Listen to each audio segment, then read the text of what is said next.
यदि सूरज की तरह चमकना चाहते हो तो पहले सूरज की तरह जलना सीखो। आज हमारी HSSC की नेक्स्ट क्लास है हिंदी की, इंपोर्टेंट टॉपिक है अलंकार। अलम जमाकार, अलंकार, अलम जमाकार यानी कि फिगर ऑफ स्पीच बोलते हैं इसको। जिस प्रकार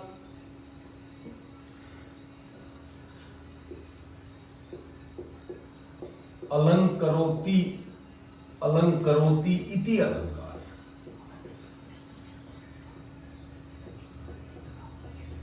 जो शब्द अलंकृत करते हैं, काव्य को अलंकृत करते हैं, उन्हें अलंकार कहते हैं। जिस प्रकार गहना या आभूषण शरीर की शोभा बढ़ाते हैं, काव्य की शोभा बढ़ाने वाले कारकों को अलंकार कहते हैं। अलंकार के 3 भेद होते हैं। कौन कौन से? शब्द अलंकार, जिनके कारण शब्द के कारण चमत्कार उत्पन्न होता है, और अर्थालंकार, अर्थ के कारण चमत्कार उत्पन्न होता है, और उभयालंकार, उभया मानी दोनों। उभयालंकार एकमात्र श्लेष है जो शब्दालंकार भी है और अर्थालंकार भी है। शब्दालंकार अनुप्रास, उसके बाद यमक है, और यहाँ उपमा है, रूपक, अतिशोक्ति,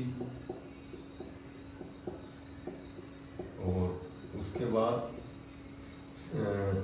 अन्योक्ति है, उसके बाद उत्प्रेक्षा है। ठीक है, तो लगभग HSSC में तो ये आती है। वैसे तो अलंकार बहुत होते हैं, संदेह है, विभावना है, समाशोक्ति है, ठीक है, पुनरुक्ति प्रकाश है, विरोधाभास है, मानवीकरण है, विप्सा है, वक्रोक्ति है, कई अलंकार है, 42 से कितने अलंकार है। सबसे पहले अनुप्रास। अनुप्रास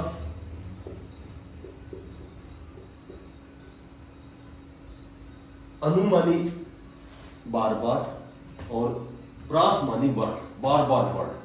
अनु का अर्थ होता है, अनु का अर्थ होता है बार बार, और प्रास का अर्थ होता है वर्ण, बार बार वर्ण प्रयुक्त, यानी कि 2 या 2 से अधिक, किसी भी यदि पंक्ति में 2 या 2 से अधिक बार एक वर्ण की आवृत्ति होती है, वहां अनुप्रास अलंकार होता है।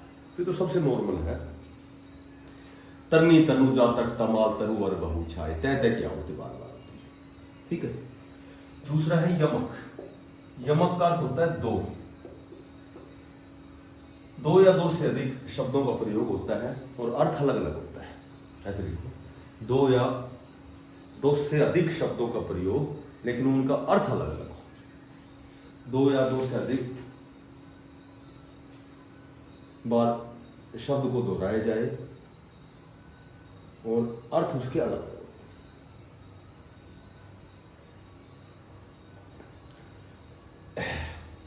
एक तो इसमें यही है, कनक कनक ते सोगुनी। कनक, एक बार कनक का अर्थ सोना, एक बार धतूरा। कनक कनक ते सोगुनी, मादकता दिखाए, वो खाए वो राय जग, वो पाए वो। कैसे? उसको तो पता है, खाने से नशा होता है धतूरे को तो, और सोना या धन को केवल मिलने से ही धन उसे नशा हो जाता है, अहंकार हो जाता है। तो कनक कनक ते सोगुनी, मादकता दिखाए, वो खाए वो राय जग, और वो पाए वो राय। वो खाए बोराय जग और वो पाए बोराय। उसको तो खाने से नशा होता है और उसको प्राप्त करने के बाद ही नशा हो जाता है। तीसरा है उपमा। उपमा का अर्थ होता है उपमे की उपमान के साथ तुलना की जाए। जब भी तुलना की जाएगी, तुलना की जाती है, उपमे की उपमान के साथ तुलना की जाए। कई बार परिभाषा पूछ लेते हैं, इसकी परिभाषा लेंगे उपमा की। जब किसी व्यक्ति या वस्तु की तुलना किसी दूसरे व्यक्ति या वस्तु के साथ की जाए, या उपमे की उपमान के साथ तुलना की जाए। इसमें सा, से, सी, सम, जैसे, कैसे, इस तरह के शब्द या शब्दांशों का प्रयोग होता है। मधुवन सा झूल पड़े, हाथी सा टिल्ला, इसमें सा से सी आता है। हाथी टिल्ले की, हाथी के साथ तुलना की है, हाथी की टिल्ले के साथ तुलना, टिल्ला होता है बड़ा टिल्ला। सागर सा गंभीर हृदय हो, ये एग्जाम्पल ले लिया, एग्जाम में आया था। सागर सा गंभीर हृदय हो, सागर सा गंभीर हृदय हो, गिरी सा ऊंचा हो जिसका मन, गिरी होता पर्वत, गिरी सा ऊंचा हो जिसका मन।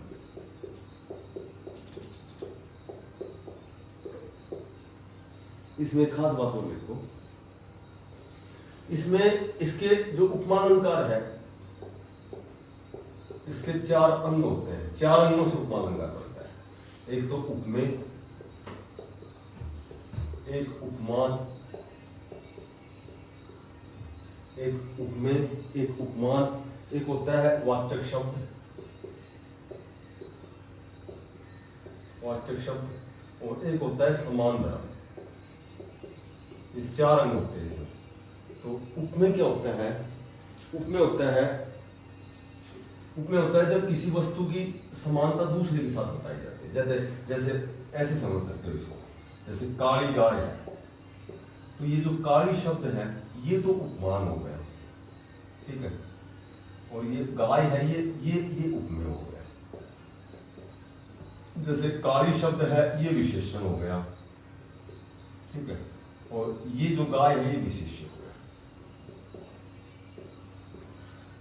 जो शब्द विशेष्य की विशेषता बताए विशेषण होता है, जो शब्द उपमेय की विशेषता बताए उपमान होता है, और विशेष्य शब्द की जो विशेषता बताता है विशेषण, और विशेषण शब्द या उपमान जिसकी विशेषता बताता है वो उपमेय होता है। जैसे विशेषण होता है उसी तरह उपमान होता है, विशेष्य होता है उसी तरह उपमेय होता है। तो उपमेय में लिखो, अगर जिस वस्तु की समानता किसी दूसरे वस्तु से की जाए,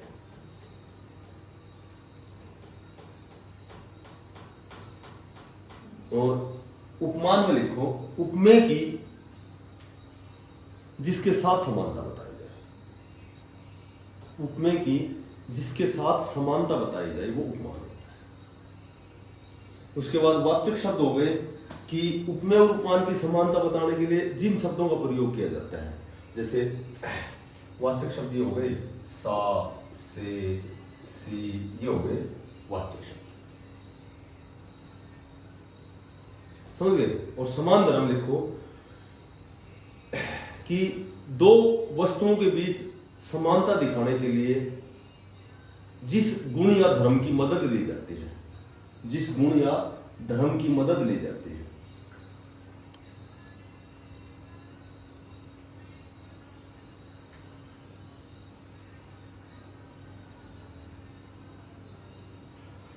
अब यहां है ना, इसमें ये सागर तो हो गया, ये तो हो गया उपमेय, ये तो हो गया उपमान, ये हृदय हो गया, ये हो गया उपमेय, गिरी पर्वत सा ये हो गया उपमान, ठीक है, और ये मन हो गया उपमेय, और ऊंचा हो ये समान धर्म हो गया, और ये हो गया वाचक शब्द सा, ये वाचक शब्द,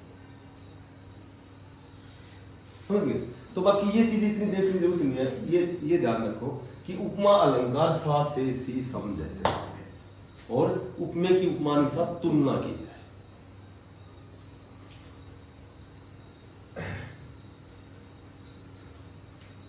उसके बाद आता है रूपक।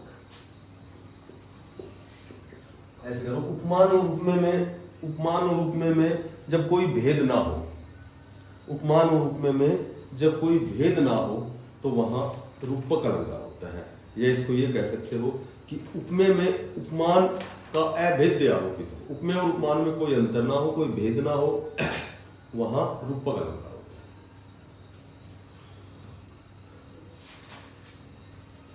जैसे मैया मैं हूं चंद खिलौना ले, चंद्रमा वाला खिलौना लेना चाहता हूं, या फिर पायो जी मैंने राम रतन धन पायो, पायो जी मैंने राम रतन धन पायो, यानी कि धन को राम रतन दोनों को एक मान लिया। जैसे मैया मैं हो, चंद खिलौना में हो। चंद, चंद यानी चंद्रमा, चंद्रमा और खिलौने को एक बता दिया।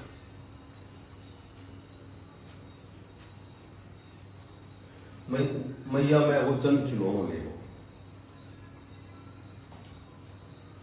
उपमेय और उपमान में जब अभेद्य आरोपित हो या फिर दोनों को उनमें कोई अंतर ना हो। मैया मैं चंद्रमा वाला खिलौना लेना चाहता हूं, चंद्रमा को खिलौना बना दिया, इसमें अभेद्य आरोपित हो गया। उसके बाद अतिशयोक्ति, जब किसी व्यक्ति या वस्तु का वर्णन बढ़ा चढ़ा के किया जाए और उसका जो वर्णन है वो लोक सीमा को भी लांघ जाए, वहां अतिशयोक्ति अलंकार होता है। लोक सीमा को भी लांघ जाए। एक तो इसमें, एक तो वो एग्जाम्पल याद रखना है, हनुमान की पूंछ में लगन न पाई आग, लंका सिकरी जल गए गए निशाचर भाग। एक वो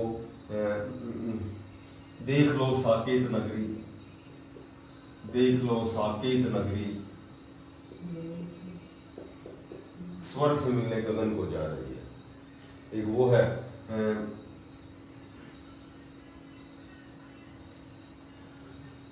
आगे नदियां पड़ी अपार, घोड़ा कैसे उतरे पार। आगे नदियां पड़ी अपार, आगे नदियां पड़ी, दो तीन, आगे नदियां पड़ी अपार, घोड़ा कैसे उतरे पार, राणा ने देखा इस पार, तब तक चेतक था उस पार। उसके बाद उत्प्रेक्षा, जैसे क्या होता है,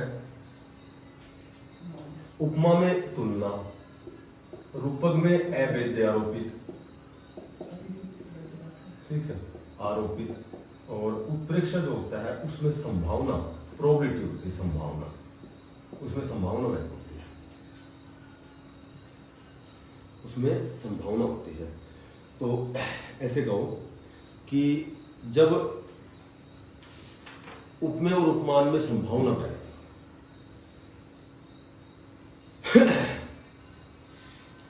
या फिर ऐसे कह सकते हो अप्रस्तुत को ही प्रस्तुत मान लिया जाए, या ये कह सकते हैं कि उपमान के न होने पर उपमेय को ही उपमान मान लिया जाए। इसमें मानो, मनु, गानो, जनू, इन शब्दों का प्रयोग होता है। उस काल मारे क्रोध के तनु कांपने उसका लगा, मानो हवा के जोर से सोता हुआ सागर देगा। ठीक है, अब बच गया सलेस। सलेस क्या होता है कि शब्द का प्रयोग एक बार,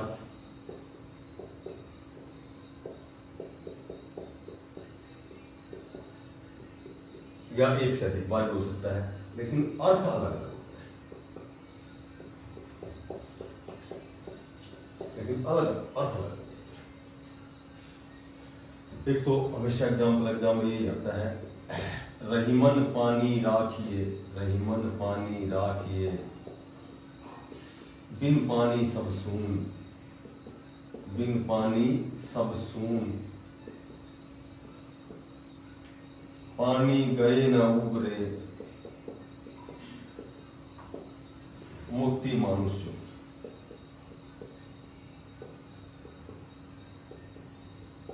इसमें क्या बताया गया है कि जो पानी है इसके तीन अर्थ बताए गए, तीन बार पानी है, तीनों बार अलग अलग अर्थ है इसमें। ठीक है, एक बार तो पानी का अर्थ है विनम्रता, कि विनम्रता के बिना मनुष्य का कोई भी, मनुष्य के व्यवहार के लिए विनम्र होना अनिवार्य है। एक बार पानी तेज, आभा, कांति, चमक, की चमक और आभा के बिना मोती का कोई मूल्य नहीं है। और एक बार पानी का अर्थ है पानी, जल, कि बिना जल के हम आटा नहीं गूंद सकते। चून, चून माने आटा, आटा जब भी गूंदेंगे तो पानी की आवश्यकता होती है। मनुष्य के व्यवहार के लिए विनम्रता होती है। मोती की विशेषता के लिए उसमें चमक होनी चाहिए। तो ये सलेस हो गया।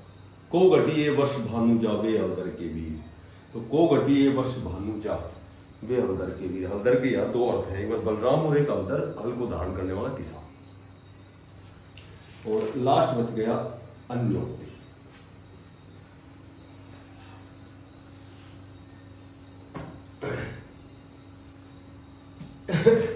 अन्योक्ति होता है कि किसी भी उक्ति के माध्यम से, किसी भी उक्ति के माध्यम से किसी अन्य व्यक्ति के बारे में बताया जाए,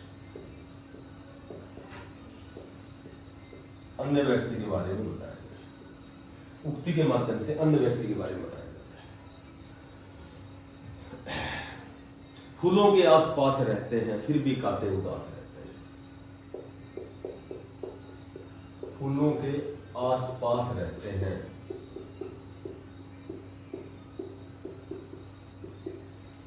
फिर भी कांटे उदास रहते हैं।